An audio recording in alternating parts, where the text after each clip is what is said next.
Israel ने Iran की राजधानी जो तेहरान है वहां 26 मार्च को रात के वक्त में एक बड़ा अटैक किया। इस हमले में पाकिस्तानी दूतावास और राजदूत के आवास के बेहद करीब हमला हुआ और उस हमला इतना ताकतवर था कि ये पूरा इलाका दहल गया। ये जो पाकिस्तान की एम्बेसी के करीब अटैक किया गया इजराइल की तरफ से, चाहे वो गलती से यानी कि उन्होंने अटैक किया है या इंटेंशनली जानबूझकर किया है, चलो पाकिस्तान की तो बड़ा क्लियर स्टांस है कि पाकिस्तान कोई कतर नहीं है या पाकिस्तान कोई ऐसा स्टेट नहीं है कि जहां पे अमेरिका या इजराइल कोई अटैक करेगा और पाकिस्तान वो कंट्री खामोश देगा। पाकिस्तान भरपूर जवाब देगा। और एक 3 लेवल की स्ट्रेटजी है जो कल इजराइल ने शुरू कर दी है। ये वही स्ट्रेटजी है जो पहले हमास के जानवरों के लिए भी इन्होंने गाजा में इंप्लीमेंट किया था। अब इमेजिन कीजिए कि आप सोचते हैं कि भी आप एलीट इस्लामिक रेवोल्यूशनरी गार्ड के आदमी हैं, लुल्ला की फौज। बात ये हो रही है कि जी पाकिस्तान को दलाल कह दिया है डॉक्टर जयशंकर ने या भारत की सरकार की तरफ से। और आज जो हैं जो अमरीकी सदर के जो स्पेशल एनवॉय हैं फॉर मिडल ईस्ट, उन्होंने ये कह दिया जनाब कि पाकिस्तान जो है वो तो किरदार अदा कर रहा है, फैसिलिटेटर है, और वो हमें और हमारे और ईरान के बीच में स्टीव विटकॉफ साहब ने ये कहा है। अगर यही जंग जो भी ईरान की इसराइल और अमेरिका से चल रही है, अगर यही जंग पाकिस्तान से चलती है, क्या ज्यादा देर महीना 2 महीने चलेगी या 2-4 दिन में ही फैसला? हर महीना 2 बहुत दूर की बात आपने कर दी है। 2-4 हद 5 दिन हो गए, इससे आगे जंग नहीं होगी। ऐसे वक्त में जब पाकिस्तान मध्यस्थता का प्रस्ताव दे रहा है, इजराइल का नाम जुबान से नहीं ले रहा है, अमेरिका का नाम ले रहा है ताकि वो अपने आप को बड़ा ताकतवर दिखा पाए। कह रहा है कि इजराइल सुनो, हमें कतर समझने की भूल मत करना। वो धमकी दे रहा है इजराइल को कि तबाह बर्बाद कर देंगे, इतना ताकतवर तरीके से हमला करेंगे इजराइल को। जय हिंद साथियों, पाकिस्तान मध्यस्थता की बात कर रहा था ईरान वर्सेस अमेरिका को कि ये शांति करवा देंगे युद्ध को, लेकिन ये कभी भी इजराइल का नाम नहीं ले रहा था। और जबकि मेन तरीके से हम देखें तो इजराइल वर्सेस ईरान ये युद्ध चल रहा है, लेकिन पाकिस्तान ने ऐसा कभी नहीं कहा। और जब ये शांति की बात कर रहा था पाकिस्तान, तभी ईरान के राजधानी तेहरान पर इजराइल ने अटैक कर दिया और पाकिस्तान के दूतावास के एकदम पास में जो है वो अटैक हुआ था। ठीक है, आसपास का इलाका दहल गया था, तो इस पर पाकिस्तान डर गया। ठीक है, और उसके बाद वो स्टेटमेंट ये जारी करने लगता है कि इजराइल पाकिस्तान को कतर ना समझे, क्योंकि इससे कुछ समय पहले साथियों जो गाजा के जो इन्हें मानते टेररिस्ट वो कतर में थे, तो इजराइल ने वहां पर अटैक कर दिया और कतर इस मामले में कुछ बोल नहीं पाया। ठीक है, हालांकि मामला शांत हो गया था, तो उसी पर पाकिस्तान कह रहा है ये वो पाकिस्तान है जो इजराइल को देश तक नहीं मानता, और अब यह इजराइल के लिए स्टेटमेंट जारी करने लगता है कि वो पाकिस्तान को कतर ना समझे।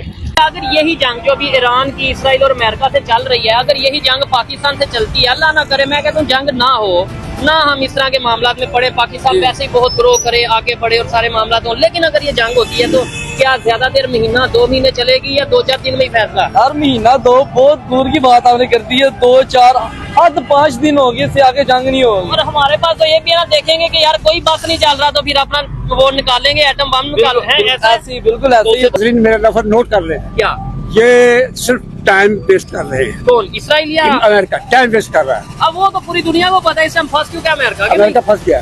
अमेरिका का गोल्ड डॉलर जो है खत्म हो गया। अच्छा, खत्म हो जाएगा और डॉलर जो है ये भी कम नीचे आ करेगा।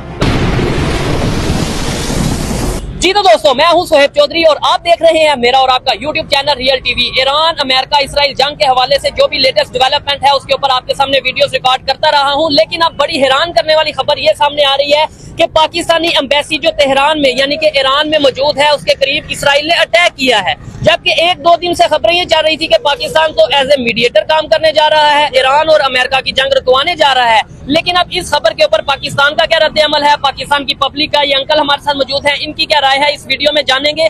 और मेरी जो पर्सनल ओपिनियन है वो भी मैं आपको बताऊंगा कि पाकिस्तान का क्या रिएक्शन होगा इसके ऊपर, पाकिस्तान इसके ऊपर क्या रिएक्ट करेगा, इस वीडियो में मैं आपको इन डिटेल बताऊंगा। अस्सलाम वालेकुम। अंकल आपका सबसे पहले नाम बताएं। बाबा असलम हैदर। असलम साहब, मुझे ये बताएं, खबर तो मैंने सुना दी, आपने भी सुन ली, क्या कहेंगे पाकिस्तान का इस टाइम क्या रोल है और ईरान इसराइल या लिसन सुनो, जी इस वक्त जो है ना मौजूदा हालात जी, इन हालात में आपको पता है पाकिस्तान सफारती तौर पर बड़ा मजबूत हो रहा है। अच्छा, हाँ, सफारती तौर पर, क्योंकि इंडिया की भीड़ हो रही है। अच्छा, जब पाकिस्तान को सफारती सतह पे इतनी वैल्यू मिल रही है जी। और इंडिया जो है वो खड़ा है। अच्छा, अच्छा अब देखें आप कैसे देखते हैं कि इंडिया ने ये क्यों कहा? और दूसरा डॉक्टर साहब, आजकल पाकिस्तान बड़ा ग्लोबली हाईलाइट हो रहा है, पाकिस्तान को कैसे देखते हैं? क्योंकि पाकिस्तान के बारे में तो यही बात चलती थी, IMF से लोन ले रहा है, इससे पैसे मांग, उससे पैसे मांग। ये यकदम पाकिस्तान की जो गुड्डी उड़ी है, इसको आप how the West and others are looking? तो कमर साहब, आपके सुनने वालों को मेरा सलाम और बिलेटेड ईद मुबारक। देखिए, पहले तो मुझे लगता है कि जहाँ तक ये डॉक्टर जयशंकर का सवाल है, अंगूर खट्टे हैं, तो इसलिए उन्होंने कह दिया कि भाई दलाल है। इंडिया ने खुद वॉलंटियर किया था यूक्रेन और रशिया के बीच में दलाली करने की, तो ये वहाँ पे नहीं हुआ। इंडिया इतना बोलता है हमारे सिविलाइजेशनल ताल्लुकात है ईरान के साथ, इतना स्ट्रेटेजिक पार्टनरशिप है। पाकिस्तान के ग्वादर पोर्ट के जवाब में चाबहार पे कोऑपरेशन हुआ ईरान के साथ। कई बार कश्मीर के मसले पर Iran has taken a moderating position. तो ईरान के साथ फॉरेन पॉलिसी में भी मतलब रिश्ता भारत का काफ़ी अच्छा रह चुका है। और इजराइल के साथ तो इजराइल तो अब बाप बन गया है, फादरलैंड। तो India could have been a natural choice ना। तो मुझे लगता है कि they are bit jealous on this issue, और इसलिए जेलस नहीं है कि पाकिस्तान को ये रोल मिला है। जैसा जयशंकर साहब ने खुद कहा है कि Pakistan has played this role in the past, mediation. आपको याद है मैं आपसे बात किया था कि मैं नवंबर में चाइना गया था, तो चाइना में मैंने पूछा था कि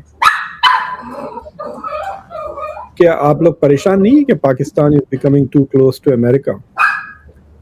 तो उन्होंने कहा कि हमारी relationship with Pakistan is tested and proven, and in fact we like कि अगर पाकिस्तान के ताल्लुकात अच्छे होते then it can be a bridge between China and US। तो ये बात उन्होंने कहा। So it's not new, he knew it, but मुझे लगता है कि क्योंकि ऑपोजिशन पार्टीज वाले ज़्यादा तंग कर रहे थे उनको और मजाक उड़ा रहे हैं, काफ़ी ट्रोलिंग हो रही है इनकी भी, मोदी की भी, खामोशी पर, खासतौर से 24 मिनट की जो उन्होंने तकरीर की जिसमें अमेरिका का जिक्र ही नहीं किया। और इससे पहले हमारे फॉरेन मिनिस्टर एस जयशंकर ने जब पाकिस्तान को उसकी औकात दिखाई, तो इस पर पाकिस्तान की मीडिया वो भड़क उठी कि आखिर कैसे ये हमें दलाल कंट्री कह सकते हैं।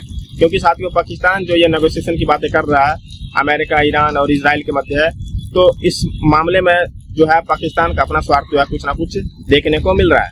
और जब इसका जो ये प्लान फेल नहीं हो पाया, ईरान ने भी इनको हड़का दिया कि तुम्हारे कहने से हम ये जो युद्ध रोकने वाले हैं नहीं। ऊपर से उसके बाद इजराइल ने भी ईरान पर अटैक कर दिया, तो इनकी बेइज्जती पूरी तरीके से हो जाती है। और अब ये अपना पावर दिखाने के चक्कर में, हालांकि इनके पास कुछ पावर है नहीं, फिर भी दिखाने के चक्कर में अब ये इजराइल के लिए स्टेटमेंट जारी करता है। हालांकि इजराइल जब चाहे पाकिस्तान के ऊपर जो है दबाव ठोक सकता है, ठीक है, लेकिन उसे भी पता है कि अभी पाकिस्तान जैसे कंट्री के साथ लगना क्या ही जाएगा, क्योंकि पहले ही ईरान और इजराइल के मध्य युद्ध चल रहा है और इस बीच में पाकिस्तान अपना टांग अड़ाने की कोशिश कर रहा है। हालांकि वो ईरान के साथ भी नहीं है, वो तो उस समय कुछ समय पहले सऊदी के साथ था, ईरान में सेना तक भेजने वाला था, लेकिन अब ये दिखाने की कोशिश कर रहा है कि पाकिस्तान जो है वो ईरान के साथ में है।